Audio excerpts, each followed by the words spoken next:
Yeah, so hi, I'm Julie Williamson, and this is work that I have done with my colleague John Williamson, who also happens to be my husband, and we managed to co-author this paper together and still like each other, so that's a win.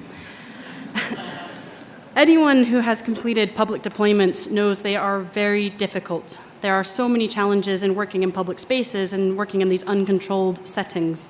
There are serious logistics that are there, getting access to sites, being allowed to record data there. There are a lot of practical challenges when other things unfold in that site that you never expect. But there's also a lot of challenges around the experimental design. There are so many different approaches that we could choose to work with. What actually produces the best data, the most rigorous data, the most ecologically valid data? So how do we actually design these studies? I'll talk a little bit more about that. But first, I want to look at some failure scenarios and some challenges that have occurred. So for example, sometimes you might go to a deployment site and no one comes. Here's me looking very sad, waiting for some participants to come up. And it's a huge amount of wasted effort. These types of deployments are so costly and resource intensive to run that you sometimes find that no one comes to your display. When you're working in public spaces, you have to respect the other users of that space. So for example, here I am looking very sad because a truck has parked directly in front of my display. But what can you do when you're using a public space? You have to allow other people to use it the way they want to as well. And these types of things happen quite often. You also might find that there's some kind of serious equipment failure. Here, me and my colleague are lugging away at the display that experienced a CMOS power failure in the middle of a deployment. And these types of failures also occur in public spaces. You can't predict what various things are going to fall apart in a public space. But there's a lot of really serious challenges around the experimental design as well. So one of the things that people often struggle with public displays and these types of deployments is actually how much control should we put over the experience? Should we try to have conditions and control what users do, or should we allow the public space to kind of take over and let that wildness of the wild methods come out? That's a balance between how much we want to control the experience and how much authenticity we want. So the more control that we put in, maybe the more our results are being distorted and not unfolding the way they naturally would.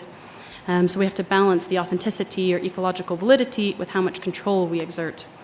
There's also a serious issue about ethics. So for example, this work was done in the UK where CCTV is a commonplace feature. So recording, for example, in this public space is quite straightforward.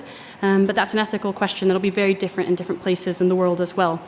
There's also the ethics of, for example, covert observation and getting consent from participants. In this study, you'll find that a lot of the actual people that are captured here have not given consent to participate. And so that's another interesting ethical question that I've come across a number of times. So there's a lot of challenges about running public evaluations in these types of deployments.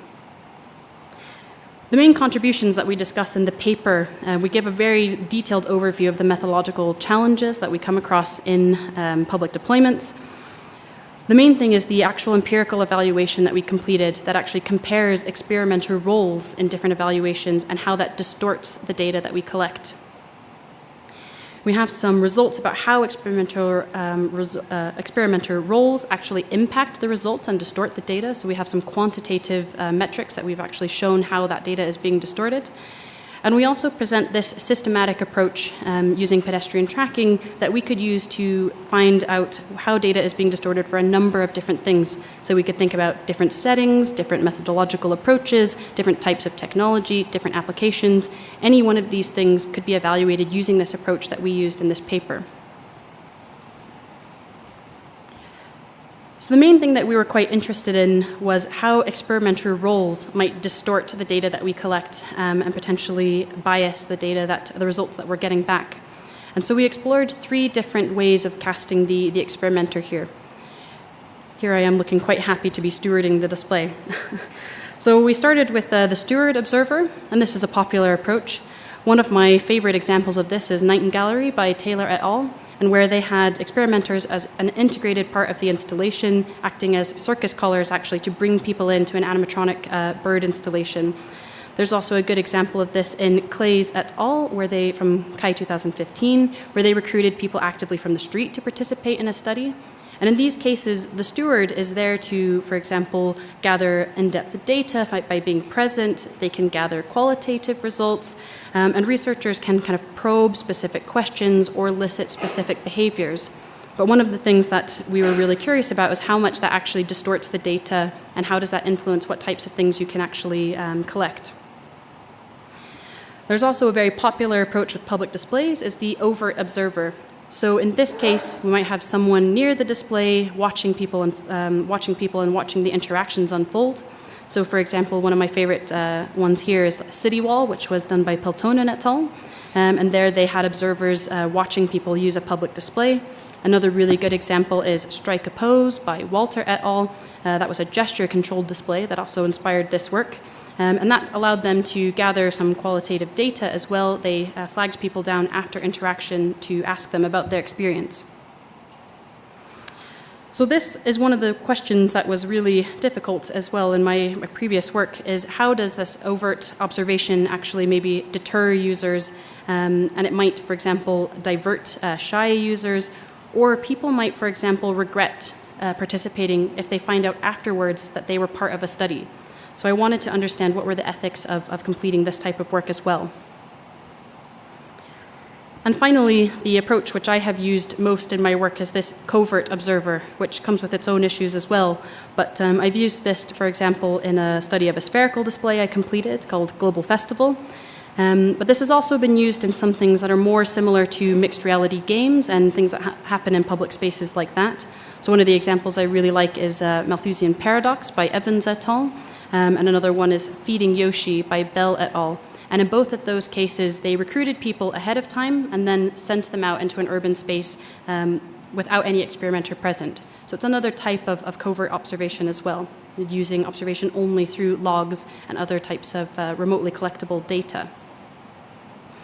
And so I have to say, I really believe that covert observation is one of the best ways to gather the most ecologically valid data. It does mean that you can't gather that qualitative data and responses from people on the street, but I do think that it creates a very realistic interaction to give up that control as a covert observer. There's also the argument that I feel that there's a very delicate balance between interaction and non-interaction with these types of displays. Often interaction is completely voluntary, and the presence of an overt observer might deter people from interacting or exploring a display longer. So to better understand how these different roles influence the type of data that you can collect, we completed an evaluation of a very playful, simple, gesture-controlled public display. This is very clearly inspired by the Strike a Pose paper, and in which case, if you walk up to a public display, you see your silhouette appear there, and if you do the teapot gesture, which is hand on the hip, your silhouette gets a silly hat. It's a very simple interaction and something that you can just walk up and experience. And this is what we used as our test bed to see how experimental roles might change the data that we collect, and also to just test this pedestrian tracking as a way of quantifying how the data could be distorted. So for each of these conditions, we collected overhead video, which was used to generate the pedestrian tracking logs. From the overhead video, we collected and generated observation notes. We had interaction logs from the actual display itself. And from the stewarded condition, we had a little bit of qualitative data as well. So this gives you a basic idea of the type of conditions that we had. This was completed in a pedestrianized walkway on the university campus. And to better understand what the general flows of traffic were, we first completed some baseline data collection. This was based on 2 10-hour blocks of data throughout the day. And we had just over 6,800 passersby collected during that place. So you can see the type of footfall that we have in that area. For each of the other conditions, we did 2 2-hour blocks for a total of 4 hours of data per condition. And you can see how many passersby we had in each condition there.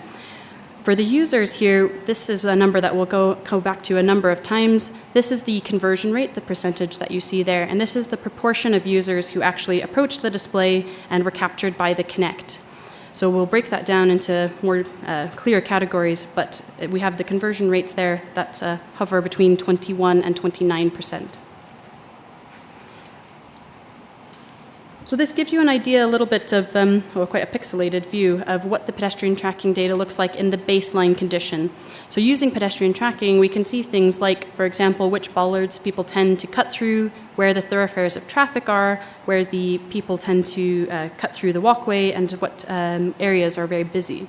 This was what the baseline data looks like without any display present. When we install the display in the different conditions, you can see that even just the presence of the display seriously distorts the pedestrian traffic. The area where people can interact is what's in front of the display, where you see actually the main thoroughfare of traffic there.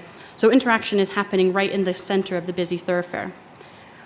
But one of the things that was the most surprising about this data is that the presence of the steward seriously distorts pedestrian traffic. You may not find this surprising, but people really decided to avoid me as I stood there trying to attract people to my study. The steward made it very, very difficult to keep that busy area busy. And one of the things that this really brought up to me was that, does running a study in this place make people uncomfortable? We had a number of people actually, once they found out that I was running a study, choose to withdraw or not give their consent and walk away. So there might actually be some negative externalities here of actually having the steward present in the walkway. So this box plot shows the interaction distance from the display. So the steward observer very much artificially limited the average standing distance.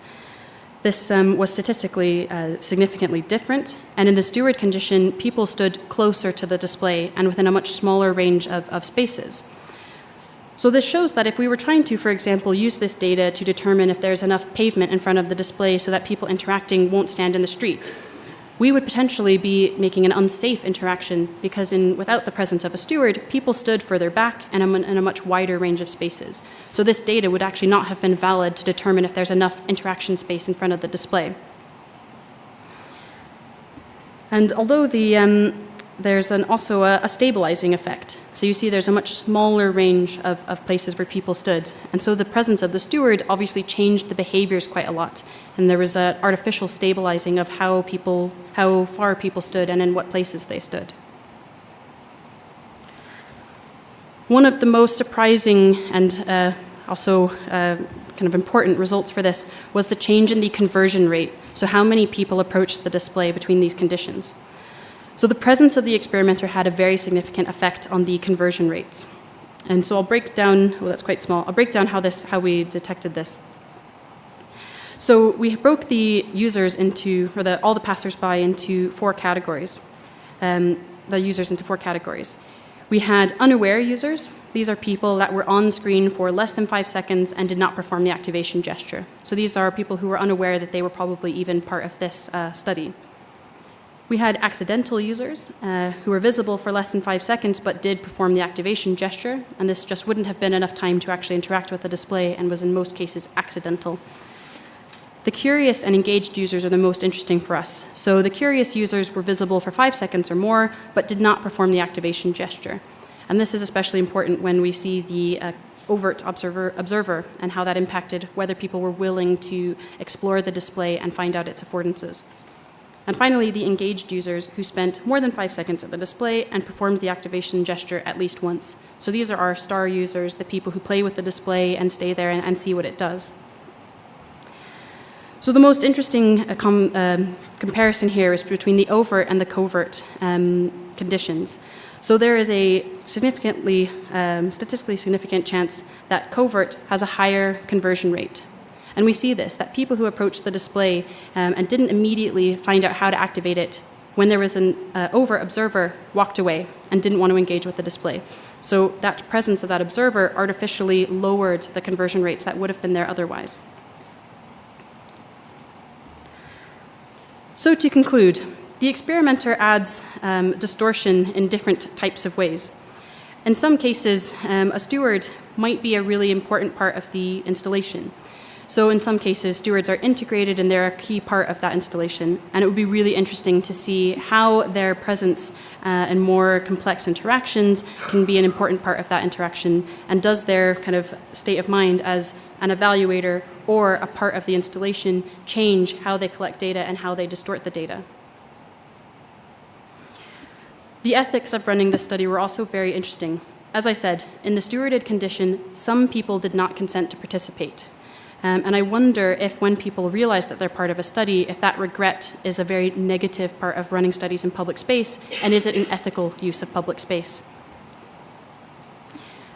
And finally, we explored these 3 different roles in our setup, but this approach of placing cameras and tracking pedestrian data and interaction logs could be used to systematically understand all sorts of different types of effects in public installations. So we could look at different types of applications, we could look at different cultural settings, and we could look at different types of installations, and this approach could be used to systematically quantify that for a number of different contexts.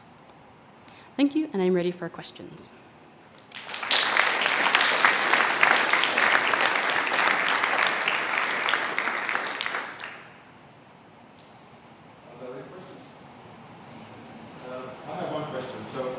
You used interaction distance, which was the distance from the display, between the display and the participant or the user, as a kind of proxy measure of kind of whether the interaction was, or whether the interaction was natural. Can you reflect a bit of how this can be used as a proxy measure, or what was the intended kind of like a dependent variable that you are looking at with this distance?